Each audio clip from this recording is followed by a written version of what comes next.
So I've mentioned before that Star Wars: The Old Republic is a really great game when it comes to storytelling, but it leaves a lot to be desired when it comes to challenge. In fact, the entire leveling process of the base game, including all of the class story missions, are fairly trivial and thoughtless when it comes to the difficulty, and in the comments of a previous video, a fair number of people agreed that it's the biggest flaw when it comes to this otherwise really compelling game. Well, I'm happy to say that there's a way to address this flaw, making the game far more exciting while providing a couple of other side benefits, which I'll get into in a minute. But the first thing I want to mention is a setting that several people have talked about, and hopefully I can clear up some confusion about why this setting is not the solution. This one right here. Let's see what happens when we set this mission difficulty to master and then go off into the world. So here we are at the Dark Temple. Mission difficulty preference still set to master. Okay, let's run forward and check this out. Now, some of you have already talked about this in the comments, and I have gone ahead and run some tests here to confirm it. But anyway, we've got basically, as you can see here, absolutely no challenge from any normal mobs. It does not appear as though that setting has any impact whatsoever on the regular world. Well, what about the story missions themselves? Well, we'll check that out in just a second, just to confirm though. Again, just ripping right through this. My health finishing every fight at maximum health because I have my companion there set to heal, which is a little bit of a hint towards what we're going to do here in a moment. So, yeah, pretty straightforward here. Not really any challenge whatsoever. I hit the wrong key there, Michael. Not something that we want to keep doing. Alright, so you get the idea. Okay, so here we are inside a story mission. I came in through here. I ran up here. I'm still on mission difficulty preference master. I accidentally already wiped out one set of mobs here, so I'm going to go ahead and charge into the next one. And anyway, we can pretty clearly already see that it's no difference whatsoever in terms of the difficulty. So, yeah. Going to still finish fights at maximum health. And find the Ravager. Yeah, right up here. We'll talk to this guy. Or actually, no, we'll kill this guy. And then we'll get a cutscene here in a moment. And then we will put our changes to the test.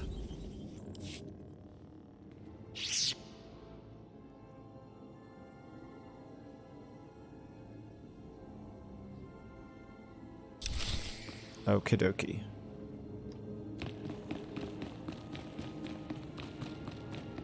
So, recover Ravager components. If we can't make any changes right here, well, if we can't, whoops, pay attention to where you're going here, Michael. Okay, if we can't make any impact on the difficulty by changing that, so what happens if we look here at the rolls? We can see heal, tank, damage. Well, maybe we want to try it without any of these at all. So this is a very simple change we're going to try out right here. Here we go again. She is now passive. So she's not actually going to help in combat at all. Let's see how much of an impact this has on our difficulty. Here we go. Here's just the first group of regular old trash mobs that we've encountered. And she's just standing around doing nothing. Okay. Well, we finished that fight without too much problem. We took a tiny little bit of damage, and we are still in pretty good shape. So it's not impacting us so much that it's really an issue at this point. We'll tear through him.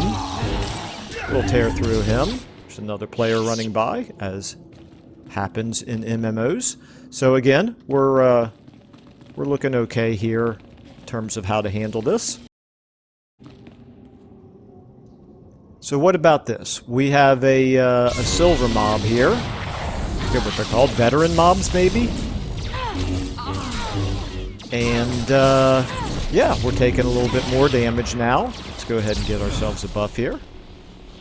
Oh, the other player ran in and helped us out. Okay, that other player doesn't realize that we're trying to do a test here, so fair enough. Appreciate the help, sort of. Okay, let's try... Let's see if we can do that again. What I'm hoping to find here are two... I think there's going to be some units that drop in from above, indeed, okay. Yeah, so what I'd like to do is find a situation where we're fighting two silver mobs at the same time. However, even against just a single silver mob and one regular mob, you can see we took a little bit of damage. You can kind of see how if you accidentally get yourself into a little bit of trouble here, it could actually get hairy. Now, we've not done that yet, but we'll see what we can do about putting that to the test. Oh, we got a new mob here. Okay. Yeah, see, we're taking actually some damage from just regular old trash mobs.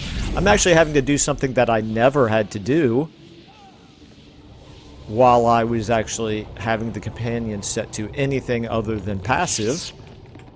Okay, so you. Okay, so let's pull two different groups of mobs here. So let's do this. Let's go ahead and jump in here, and then immediately run over here and fight you. And so, okay, we're getting that. Let's break out of that. Let's go ahead and do our little jump thing. Let's go ahead and we're actually fighting this. We're actually fighting this as seriously as we can. And look at this. Lo and behold, simply fighting two different mobs, one silver, one group of 3 regular. Look how much damage we took. That actually got kind of hairy. So you actually are in a situation where you need to pay attention to what you're doing. Try not to pull too many mobs at once, and you know, have your rotation figured out. You actually have to use a little bit of skill. Well, what about this? This is actually 2... Let's go ahead and use our Zen here. This is actually 2 silver mobs right here. So let's jump in. Let's go ahead and build up a little bit of our focus, or whatever it's called here. Let's go ahead and try to tear through this guy as quickly as possible. Taking some damage from the other one shooting us while we're trying to finish off this one. Okay, there we go. Let's go ahead and, again, try to finish this one off now. So yeah, we, certainly not impossible at this point, but we got to be efficient in our combat. We have to know our rotation. Meanwhile, I still haven't gotten all of my Ravager components. Well, let's go ahead and I'm gonna go ahead and do that. Finish off the here. In fact, I'm gonna do this. I'm gonna go ahead and get the last Ravager component, and then pick this up again once we're back inside a story mission area. All right, so here we are going back into our mission area.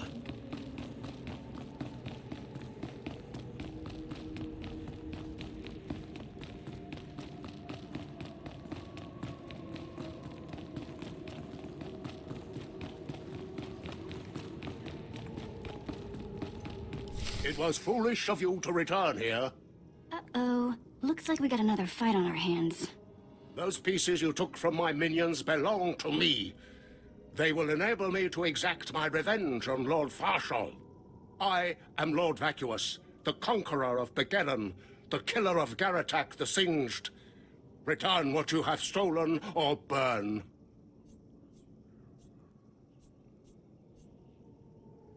Okay, well, we're just going to go with the straightforward no. I choose burn.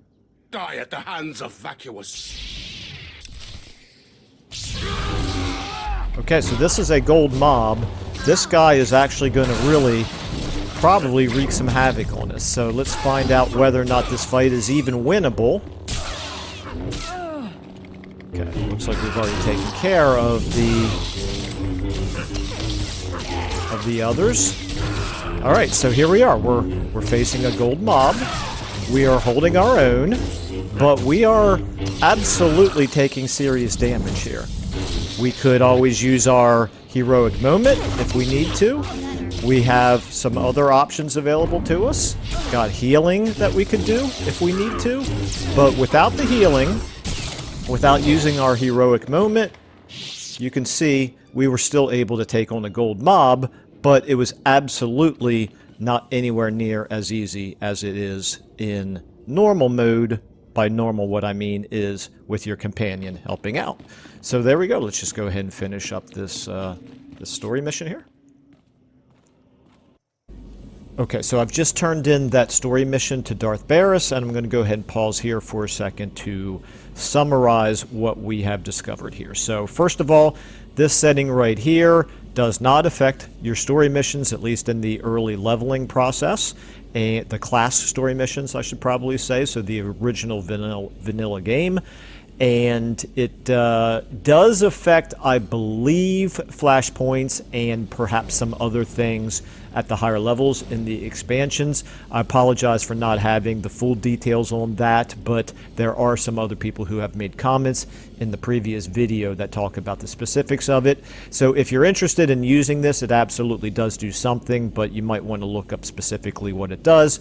It's not going to help us address what I consider to be the main failing of the vanilla game, which is that there is no real difficulty to the leveling up process, and the story missions, as good as the stories can be, are just rendered completely unchallenging, and so everything in between the cinematics does kind of feel like a little bit of a boring grind. So I believe that by setting your companion to passive and a couple of other things that I'll get into in a second, this is how you can actually make the combat feel more visceral, more exciting, but yet still very much doable. It helps you to kind of learn the game a little bit better, and it kind of helps that, at least for me, and I think there are some other people who this would apply to as well, it just keeps the combat interesting enough that I don't become disinterested and bored as I'm running through most of the leveling process, which I like. So the other things that I wanted to mention, first of all, I guess you could say, well, why not just dismiss your companion completely? I think that's certainly an option, but there are some things that are nice to have your companion, for example, gathering resources out in the world. You do not have access to your heroic moment without your companion, so that is something that maybe some people might want the extra challenge of not having that available to them. I personally think, I like the challenge, but I don't want to die repeatedly every time I get myself into trouble. I don't exactly know what the right balance is, but I think for now I'll probably continue to use the companion, just set the passive mode instead of disappearing entirely. What else? So as you can see here, I'm running with regular blue gear. I crafted this. I do think that this is actual incentive to learn parts of the game and stay on top of parts of the game, like the crafting system. So certainly there's a decent crafting system in this game that I have a feeling that most people probably don't feel any need to engage with, because the regular gear that you get as just quest rewards from leveling up is good enough to get you through the entire leveling process, at least as far as I've gone. So that it's an incentive to kind of engage with this part of the system, with this part of the game. What about things like med packs? Well, I don't think I have ever used a med pack in this game until I have set my companion to passive, and now all of a sudden I can see, yeah, there's going to be times where you actually need to use a med pack in a tougher fight. Same thing applies to stims. So I have actually set my stim on my quick bar because I can foresee actual battles where I get in a little bit of trouble where this is going to be important to have access to it. So little things like that. These are all parts of the game that ordinarily there's just no real reason to engage with, but all of a sudden now you can see the value in them. So hopefully that makes sense to everybody. Maybe it's possible that the more advanced players, in fact, I can believe it's maybe even likely that the more advanced players already knew about this, and maybe some of you already do it. But here's the thing. I've not had anybody really talk about this, whereas I've had any number of people talk about this as if they thought that this was the solution to the fact that the class missions in the early going, whoops, sorry about that, are not anywhere near challenging enough. So I do think that there's probably a little bit of misunderstanding. Hopefully this video will help to clarify some of that. I'm not sure if I've really answered everything, but hopefully what I have answered here does make sense to everybody. If you have any additional information to provide about doing this, please let me know. I'm going to continue to test this out in the higher levels. In the obviously this is, I'm still on DK here, Drummond Koss, so this is still a low level mission here.